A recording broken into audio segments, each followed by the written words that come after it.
Kumusta sa inyo mga kababayan? Alam nyo ba na sa paparating na buwan ng September, October at November ng 2 at 25 October bagong programa ang gobyerno para sa ating mga nakatatanda? Opo, tama ang inyong narinig. Isang bagong pension program ang ipapatupad na magbibigay ng karagdagang suporta sa ating mga senior citizens sa buong bansa. Noong isang linggo lang habang ako'y nakaupo sa aming munting hardin, nakita ko ang aking 78 anyos na kapitbahay na si Mang Pedro. Palagi siyang masayahin pero ng araw na yon October, ibang mingning ang kanyang mga mata. Alam mo ba, sabi niya, sa wakas, makakabili na ako ng mga gamot ko nang hindi nag-aalala kung saan kukunin ang pera. Nagulat ako. Ano bang nangyari? Doon ko nalaman ang tungkol sa bagong pension program na ito. Mula sa kanyang simpleng kwento, napag-alaman ko na libo-libong senior citizens ang makikinabang mula dito. Marahil ikaw o ang iyong mga magulang din. Isipin mo, sa bawat buwan, October karagdagang halaga na direktang mapupunta sa mga bulsa ng ating mga nakatatanda. Hindi lang ito simpleng tulong.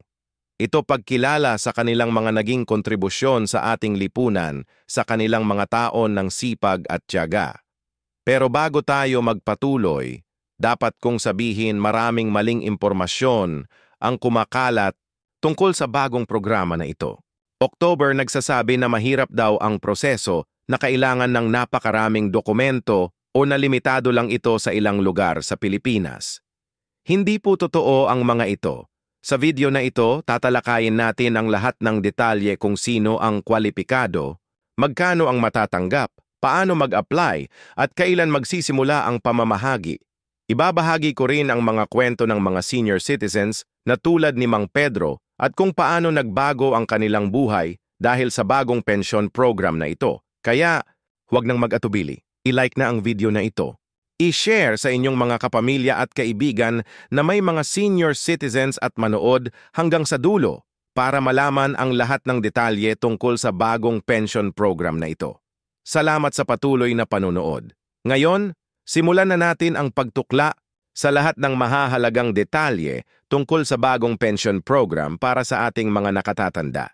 Isang programa na tunay na magpapagaan sa kanilang buhay at magbibigay ng dagdag na dignidad sa kanilang pagtanda.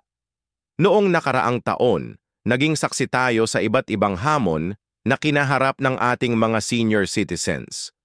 Mula sa pagtaas ng presyo ng mga pangunahing bilihin hanggang sa mga gastos sa pangangalagang pangkalusugan na parang walang humpay ang pagtaas.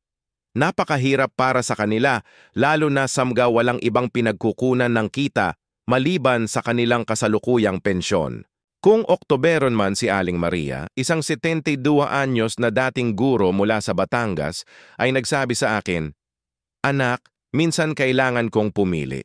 Bibilhin ko ba ang aking gamot o ang bigas para sa buwan? Hindi dapat ganito ang pagtanda. Nakakalungkot, man ito ang realidad para sa marami nating kababayang senior citizens. Ngunit nagdulot ng pag-asa ang bagong pension program na ito. Sa ilalim ng programa, ang mga kwalipikadong senior citizens ay makakatanggap ng karagdagang pensyon na idaragdag sa anumang benepisyo na kanilang natatanggap na.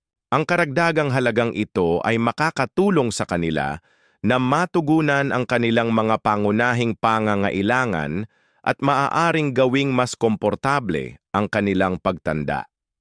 Ngayon, alam kong ang unang tanong sa isip nyo ay sino ang kwalipikado para sa bagong pension program na ito? Simple lang ang sagot. Lahat ng Pilipinong senior citizens na may edad 60 pataas ay kwalipikado na mag-apply. Hindi mahalaga kung kayo ay dating nagtatrabaho sa pribadong sektor, sa gobyerno, o hindi kayo nakapag-contribute sa RAYA o SIS. Ang programang ito ay dinisenyo para sa lahat ng ating nakatatanda. Gayunpaman, may ilang kondisyon na kailangan munang matugunan. Una, dapat ay isang lehitimong residente ng Pilipinas ang aplikante. Pangalawa, dapat ay nasa mahirap o mababang kitan na antas ng pamumuhay ang aplikante ayon sa mga pamantayan ng Department of Social Welfare and Development, YADE. At pangatlo, Hindi dapat tumatanggap ang aplikante ng mas malaking pensyon mula sa iba pang programa ng gobyerno. Tiyak na marami sa inyo ang nagtatanong, magkano ba ang matatanggap sa ilalim ng bagong programang ito?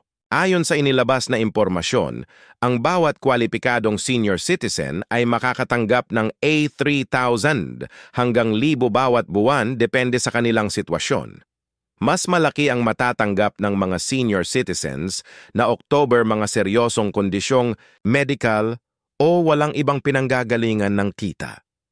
Isipin mo lang at 3,000 hanggang 1,000 buwan. Para sa maraming nakatatanda, ito ay malaking tulong na maaari itong gamitin para sa mga pangunahing pangangailangan tulad ng pagkain, gamot o kahit na para bayaran ang kanilang utilities. Ito rin ay maaaring magbigay sa kanila ng kakayahang gumastos para sa mga simpleng kasiyahan na dati ay hindi nila kayang gawin tulad ng paglabas kasama ang kanilang mga apo o pagbili ng mga simpleng regalo para sa kanilang mga mahal sa buhay. Si Tatay Roberto, isang 68 na anyos na dating karpintero mula sa Pampanga, ay nagsabi sa akin, "Saat na Ligwedzo Zero na matatanggap ko bawat buwan, hindi na ako kailangang umasa sa aking mga anak para sa aking mga pangangailangan. Maibabalik ko ang aking dignidad." Ito ang tunay na layunin ng programa, ang ibalik ang dignidad sa ating mga nakatatanda at bigyan sila ng kakayahang mamuhay ng komportable sa kanilang pagtanda. Ngunit ang tanong ngayon ay paano mag-apply para sa bagong pension program na ito. Unang-una, dapat alamin na ang application period ay magsisimula sa September 1, 2 at 25. October roon kayong 3 buwan, September, October at November para makapag-apply. Kaya huwag mag-alala, October sapat na panahon para maihanda ang lahat ng kinakailangang dokumento. Ang proseso ng pag-apply ay ginawang simple ng gobyerno para hindi mahirapan ang ating mga senior citizens. Una, kailangan niyong pumunta sa pinakamalapit na opisina ng Yagay sa inyong lugar. Doon, bibigyan kayo ng application form na kailangan niyong sagutan. Ang form na ito ay nagtatanong ng mga basikong impormasyon tulad ng inyong pangalan, edad, address at kasalukuyang pinanggagalingan ng kita kung meron man. Kasama sa mga dokumentong kailangan niyong dalhin ay ang valid YEI na nagpapatunay ng inyong edad tulad ng senior citizen, e-passport or birth certificate, proof of residence tulad ng utility bill o barangay certificate, at kung meron dokumento na nagpapatunay ng inyong kasalukuyang kalagayan ng kalusugan, lalo na kung meron kayong mga seryosong sakit o kondisyon. Pagkatapos niyong isumiti ang inyong application form at mga kinakailangang dokumento, ang mga field worker ng SU ay gagawa ng home visitation para i-verify ang inyong sitwasyon. Huwag mag-alala, ito ay isang simpleng proseso lamang at hindi nangangailangan ng anumang paghahanda.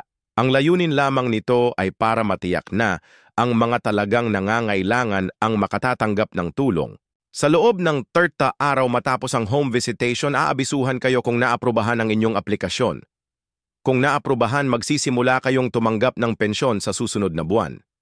Ang pera ay ide-deposit direkta sa inyong bank account kung mayroon kayo o maaari ninyong kunin ito sa pinakamalapit na SA office o sa pamamagitan ng remittance centers na kasosyo ng gobyerno. Napakagandang balita nito para sa ating mga kababayang senior citizens. Ngunit October, ilang mahahalagang punto na kailangan nating tandaan. Una, ang pension program na ito ay bukod pa sa anumang benepisyo na maaari niyong natatanggap na mula sa RES-GIS o iba pang programa ng gobyerno. Ito ay karagdagan lamang, hindi kapalit. Pangalawa, ang programa ay October nakatakdang budget, kaya October limitasyon sa bilang ng mga benepisyaro na maaaring tanggapin. Kaya mas makabubuting mag-apply kaagad sa unang mga araw ng September para matiyak na maisama kayo sa mga unang batch ng mga benepisyaro. Pangatlo, kailangan ng annual renewal ng pension program na ito. Ibig sabihin, kailangan niyong muling mag-apply bawat taon para patuloy na makatanggap ng benepisyo. Ngunit huwag mag-alala, ang renewal process ay mas simple kaysa sa initial application. Napakaraming mga positibong epekto ang maaaring idulot ng bagong pension program na ito sa buhay ng ating mga nakatatanda. Ayon sa pag-aaral ng isang grupo ng mga ekonomista, ang karagdagang kita na ito ay hindi lamang makakatulong sa mga individual na senior citizens, kundi pati na rin sa buong ekonomiya. Kapag ang ating mga senior citizens ay may pera sa kanilang mga bulsa, mas marami silang mabibili na nangangahulugang mas maraming negosyo ang kikita at mas maraming tao ang mabibigyan ng trabaho. Si Iya Santos, isang ekonomista mula sa University of the Philippines, ay nagsabi, ang pension program na ito ay isang win-win solution. Ito ay nagbibigay ng dignidad at seguridad sa ating mga nakatatanda habang nagpapaikot din ng pera sa ating ekonomiya. Nakausap ko rin si Aling Nena, isang 75 anyos na dating tindera sa palengke mula sa Quezon City. Sabi niya, noong narinig ko ang tungkol sa bagong pension program, para akong nakakuha ng pangalawang buhay, makakapagpadala na ako ng konting pera sa aking mga apo para sa kanilang pag-aaral. At maaari ko na ring bilhin ang lahat ng gamot na kailangan ko para sa aking arthritis at alta presyon. Ang mga kwentong tulad nito ang nagpapakita kung gaano kahalaga ang pension program na ito. Hindi lamang ito tungkol sa pera. Ito ay tungkol sa pagbibigay ng kakayahan sa ating mga nakatatanda na mamuhay ng may dignidad at kasiyahan sa kanilang mga huling taon.